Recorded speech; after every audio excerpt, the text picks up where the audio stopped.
So now you know how Marko adopted me. Okay? So he wound up with a bunch of us. They all did. I told you. And and when I got into trouble, I'm sitting there trying to put my face on the internet. I'd never used the internet before.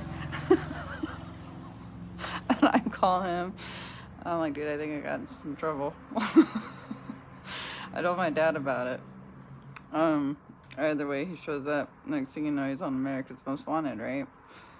And it is a funny story. But, either way, I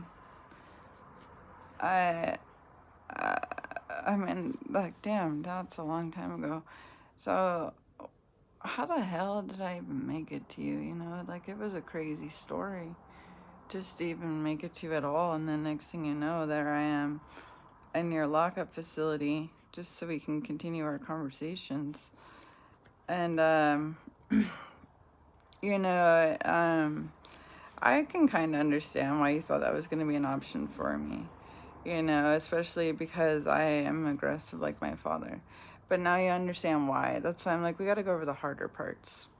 You know, if you're sitting there and you see how easy it is for kids to die around you or almost die, you know, along with people you love, you know, and then you know that even if you tell the truth, it doesn't matter, you know, and like even if you're doing good, honest work, you know, it doesn't matter.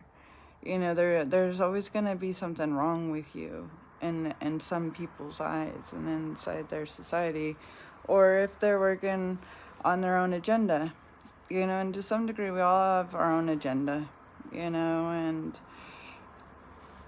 something we get up and a goal that we set every day, you know, and like, but anyways, remember that car ride, and I show up down south, again, back to Reslands, and I'm sitting there with all of our colorful crowd, and we're talking about it, you know, like why I'm not ready yet to have sex yet.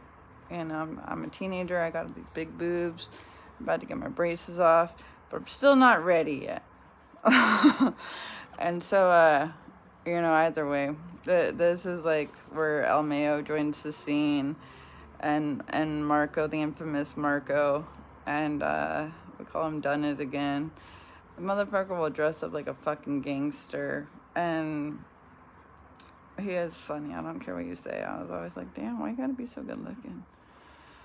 He's like, I'll listen to crazy shit you have to say. And I'm like, shit, and I'll listen to you, too, sometimes if you're lucky. Bread loaf. That's what we call him. He's called Bread Loaf.